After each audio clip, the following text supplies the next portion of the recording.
So you walk into a room, right? You're there to learn a new language. Right. And immediately, before you can even take a single breath, you are just crushed under this massive, impenetrable wall of rule. Oh, yeah. The classic textbook approach. Exactly. It's all conjugations and syntax and historical context. And all you actually wanted to do was just ask someone for a cup of coffee. Just a basic human interaction. Yeah. But what if the absolute fastest way to master a new skill was to just actively ignore every single rule of its underlying structure? That's a radical idea. It really is. Welcome to the deep dive. For you listening, we know you were here because, well, you are a learner. Right. You want the insight, the actual mechanics, the actionable knowledge without all that academic filler. The stuff you can actually use. Exactly. So we are taking this source material you provided and we are dissecting it today to uncover the psychological architecture of a perfect human transaction. And I have to say, the source material you've brought us today, it is incredibly deceptive in its brevity. It really is. We are looking at an excerpt from a guide called Everyday English, The Art of the Simple Purchase. And specifically, it's a practice module titled, At the Shop Buying a Bottle of Water. Right. It is literally 13 lines of dialogue. On paper, it looks like the most basic exchange imaginable. I mean, it is just a person walking into a store, asking for a drink, paying for it, and leaving. Yeah. But our mission today is to treat this tiny microtext as, a schematic. We are going to unpack the underlying mechanics of a completely frictionless human interaction. Because there's a lot hiding in there. So much. And we're exploring this radically pragmatic approach to learning because before we even get to the actual words of the dialogue, the author sets up this incredibly bold manifesto. The promise they make right at the start. Right. The text actually states, if you understand this conversation, you can start speaking English in real life today. No grammar rules, no confusion, just natural English you can actually use. Wow. Okay, let's unpack this, because saying no grammar rules is a massive claim. What's fascinating here is that bypassing the rules entirely, it just upends the whole traditional academic model of language acquisition. Totally. We have this entrenched systemic belief that we must build these massive cognitive scaffolds around knowledge before we ever allow ourselves to, deploy that knowledge in the real world. Right, we have to earn the right to speak. Exactly. We treat learning like architecture. You have to draft the blueprints and calculate the load-bearing capacities and, lay the foundation before you can even think about moving the furniture in. Which is completely counterintuitive to how we learn fundamental physical skills. Right. I mean, think about a kid learning to ride a bicycle. Nobody sits an 8-year-old down in a classroom with a whiteboard to study the complex physics of gyroscopic momentum. Yeah, or hands them a textbook detailing the mechanical advantage of the pedal crank assembly. Oh my gosh, exactly. Could you imagine if you did that to an adult, they would be entirely too paralyzed by the theory to ever even get on the seat? They just stare at it. Right. The adult would just sit there analyzing the angle of the handlebars instead of, actually pedaling the bike to see what happens. And that paralysis is actually a really well-documented psychological phenomenon. Oh, really? Yeah. Yeah. As adults, we suffer from this intense desire for perfection. It acts as a defense mechanism against feeling incompetent. Oh, that makes so much sense. Nobody wants to look stupid. Exactly. We want to understand the entire theoretical framework of a language, or a coding language, because we are absolutely terrified of sounding foolish. Right. But cognitive load theory tells us that our working memory has a strictly limited capacity. When you force a beginner to juggle, verb conjugations and noun genders and syntax structures all at exactly the same time. It's just too much. It is. You are maximizing their extraneous cognitive load. There is literally no mental bandwidth left to actually communicate. Wait, let me pause you there because the text's promise of no grammar rules seems to directly address exactly this. By giving the learner this explicit permission to just ignore the why and focus purely on the what, the author is essentially hacking the learner's cognitive load, right? That's exactly what they're doing. You aren't mentally conjugating the verb to buy. You are just deploying a phonetic tool to acquire water. Yes. Yeah. And the linguist Stephen Krashen, he actually coined a term for this mental barrier that the text is trying to dismantle. He calls it the affective filter. The affective filter, okay. Yeah, it is basically this imaginary wall that just goes up in a learner's mind when they are stressed or anxious or self-conscious. And when that filter is high, language acquisition completely shuts down. Wow. The brain just goes into this totally defensive posture. So for those of us who, aren't linguists, the affective filter is basically that spike of cortisol, that mental block we get when we are standing at a counter in a foreign country, sweating, trying to remember if the word for water is like masculine or feminine. Yes. While the person behind us in line is just sighing impatiently. That is the exact scenario. And by stripping away the grammar rules, the text instantly lowers that affective filter. Because it removes the pressure. Exactly. It removes the anxiety of being incorrect. Yeah. And it replaces it with the confidence of just being functional. True fluency often begins with utilitarian survival, not theoretical mastery. Okay, so let's look at how that utilitarian survival actually kicks off in the text itself. Let's do it. Because it starts with this incredibly clear, almost stark statement of intent. The shopkeeper, person B, in the text says, "Hello, how can I help you?" Right. And person A responds instantly with, "I want to buy a bottle of water." Very direct. Extremely direct. And now I have to push back a little here, or at least ask a question about the social dynamics of this. Sure. Is this opening a little too blunt? I mean, bypassing all the pleasantries, the how is your day, the small talk, does it risk sounding entirely transactional and maybe even a bit rude? Or is this just, the unspoken rhythm of global commerce? Well, I mean, in many cultures, skipping the pleasantries is certainly viewed as a faux pas. Right. But within the specific high-stress context of a basic shop transaction for a non-native speaker, clarity actually replaces pleasantries as the ultimate form of politeness. Oh, that's an interesting way to look at it. Clarity is politeness. Think about the cognitive load on both parties here. The learner is operating at the absolute edge of their mental capacity, just trying to recall the basic vocabulary. Yeah, they're sweating. Right. And the shopkeeper, they're running a business, managing inventory, dealing with a whole line of customers. In an information-heavy, fast-paced environment, unambiguous expressions of intent are a massive release to everyone involved. Nobody has to guess. Exactly. And the text explicitly defines these mechanics for the learner, which I found totally fascinating. It doesn't just translate the words, it translates the function. Yeah. It says, "How can I help you?" equals offering assistance, and "I want to buy" equals expressing purchase intention. It strips away all the ambiguity. Totally. You aren't forcing the shopkeeper to guess if you are just browsing or if you need help finding the restroom. The transaction has officially begun. And grounding that transaction is just as vital as initiating it. Notice the specific detail the author includes right after this intent is established. Oh, yeah. The shopkeeper responds, "Sure, it is 50 taka." Taka, of course, being the currency of Bangladesh. Right. And that specific detail changes the entire feel of the dialogue. It really does. It immediately pulls this out of the realm of, abstract theory. The author didn't use X dollars or say, insert your local currency here. By stating 50 taka, it grounds the hypothetical scenario in a highly specific, tangible setting.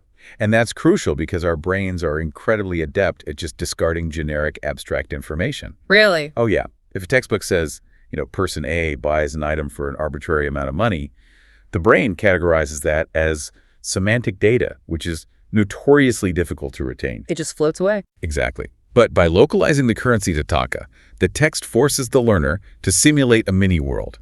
It triggers episodic memory. Oh, wow. So you picture a humid afternoon in Dhaka, a specific market stall, the physical exchange of a specific paper note. Yes. It anchors the learning material to an actual human experience. Okay, so the intent is out there. The buyer wants water. We know it costs 50 taka, and the reality of the scene is established. Honestly, the transaction could easily end right there. It could? The buyer hands over the money, takes the room temperature water, and walks out. But the author introduces a complication. A very natural one. Yeah. Person A asks, "Do you have a cold one?" And person B replies, "Yes, we do. It is in the fridge." Now, here's where it gets really interesting. This pivots, shifts the entire dynamic of the interaction. Up until this point, the learner was essentially reciting a static, unidirectional script. It's like a tennis match of utility. I like that analogy. Right. Or even like a Boolean search query. The buyer initially inputs this broad parameter, water, and the seller confirms they have it. But then the buyer modifies their own query by adding a new parameter, cold. Yes. And the seller's inventory system has to return a new yes or no result. The buyer isn't just passively accepting whatever the environment offers. They're actively shaping the environment to meet their specific preferences. And giving the learner that agency is a brilliant pedagogical move. The text defines "do you have" as asking availability. Again, completely without grammar rules. Exactly. Presented entirely without the grammatical mechanics of auxiliary verbs or question structures. This simple phonetic tool allows the learner to transition from making a unilateral demand to actually engaging in a dynamic negotiation. It proves that the language isn't just for basic survival. Right. It's designed to accommodate human preference and comfort. And the resolution of that search query is incredibly satisfying, too. The buyer hears the water is in the fridge and responds, "Okay, I will take 1 cold bottle." The text defines this as confirming the decision. And that confirmation is crucial for overcoming decision fatigue. How so? Well, in any negotiation, even a micro-negotiation, over the temperature of a beverage, there must be a definitive moment where both parties agree that the conditions of the search have been met. Right. I will take 1 cold bottle, signals to the shopkeeper that the parameters of the search are officially locked. The item has been selected, and the system can now advance to the checkout phase. It provides psychological closure for both the buyer and the seller. Okay, so the buyer has their cold water, and the immediate physical need is met. But if they just turn around and walk out the door right now... It's theft. Yeah, it's theft, or, at best, an incredibly awkward social violation. That transition from desire met to interaction ended is where so many of us freeze up, I think. Absolutely. Exiting a conversation gracefully is often functionally much harder than opening one. Lacking the protocols to exit a social space is a massive source of friction for learners of any new skill. I see it all the time. You see this when someone is learning to write corporate emails, right? They don't know how to sign off, so they just kind of trail off awkwardly. Like best regards, kind of. Exactly. Or when a tourist is standing at a counter, the item is literally in their hand, but they don't know if they're supposed to wait for a receipt or bag the item themselves or simply just leave. Oh, the awkward shuffle. Let's look at how the source handles this transition. The shopkeeper asks, "Anything else?" And the buyer gives this wonderfully definitive answer, "No, that's all." So clean. Think about the anxiety of the long goodbye in our daily lives when we lack these clear conversational boundary markers. Like you said, you do this weird shuffling dance at the cash register because you don't know the local equivalent of "that's all." And without those boundary markers, interactions just bleed into this uncomfortable ambiguity. The text explicitly defines anything else as asking for more items, and that's all, as finishing the order. Right. These aren't just vocabulary words to be memorized, they are functional traffic signals. Traffic signals, I like that. A red light and a green light for human interaction. The buyer flashes the red light, that's all, and the interaction immediately moves to the terminal phase. And if we connect this to the bigger picture, Yeah. the final execution of the social contract is incredibly swift. It really is. It goes, "That will be 50 taka. Here you go. Thank you. Have a nice day. You too. Goodbye." Right. It is a localized, low-stakes ritual. You exchange the currency to satisfy the economic requirement. You confirm receipt, and then you exchange a mutual blessing for the day. That's a nice way to end it. I feel like this final flurry of pleasantries actually repairs any minor social disruption caused by the extreme bluntness of that opening request. It acts as a social balm. It finalizes the transaction with mutual respect, ensuring that while the interaction was highly utilitarian, it was still fundamentally human. So we have a complete narrative arc in 13 lines. An inciting incident, a complication, a climax of decision, and a resolution. It is beautiful in its efficiency. It really is an elegant little system. But the source material doesn't end with the dialogue itself or just the definitions.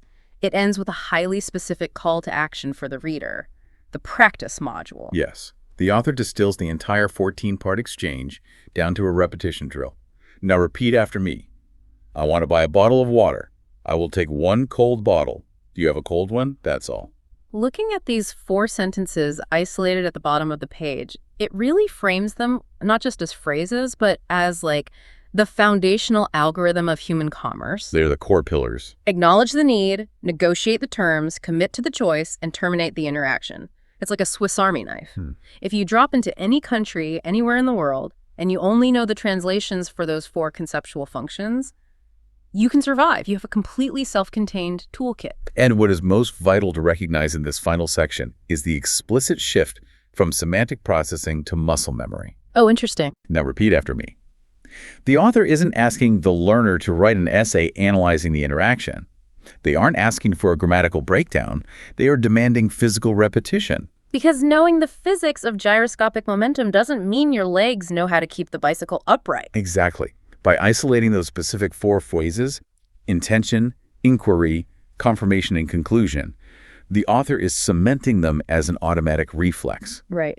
When you repeat them out loud over and over, you're intentionally bypassing the analytical, grammar-obsessed part of your prefrontal cortex.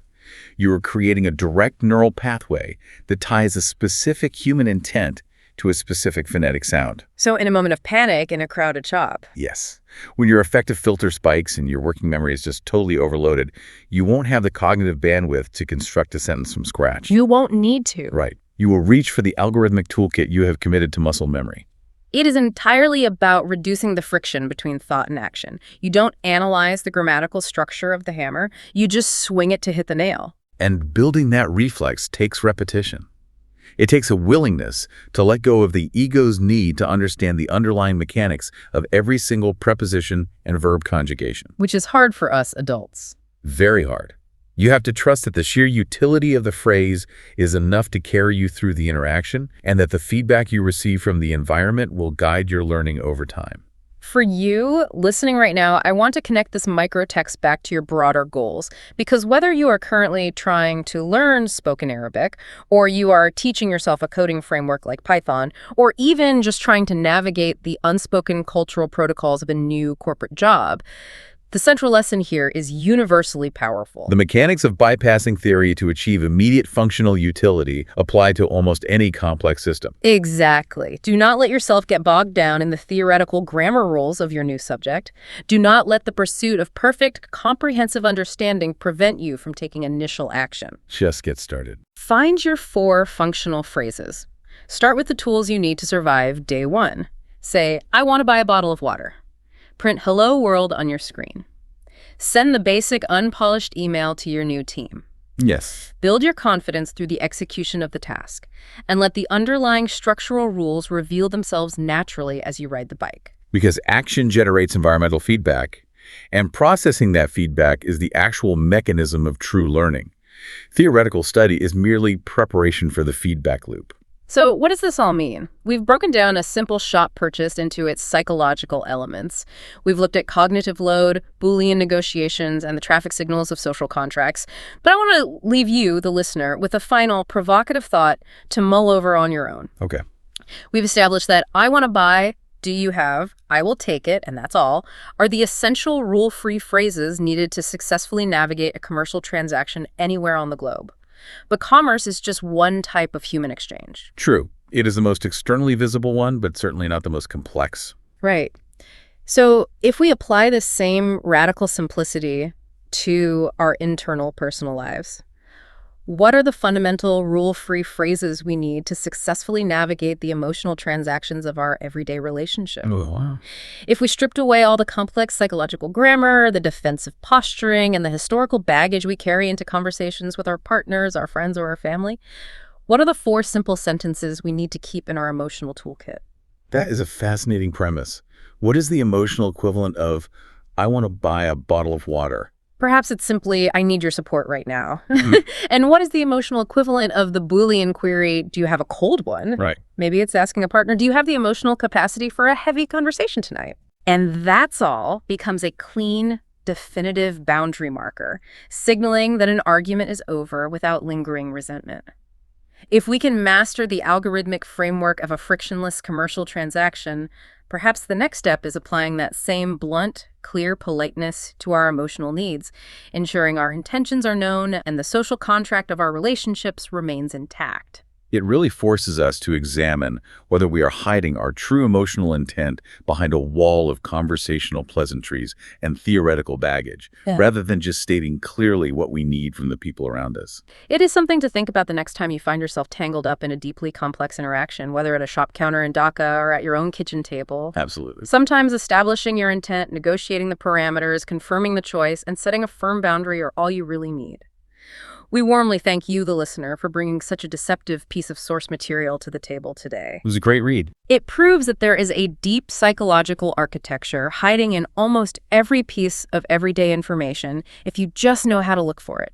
Keep asking questions, keep bypassing the rules that hold you back, and keep diving deep. The best way to learn the mechanics of the system is to stop reading the manual and just engage with the environment. Until next time.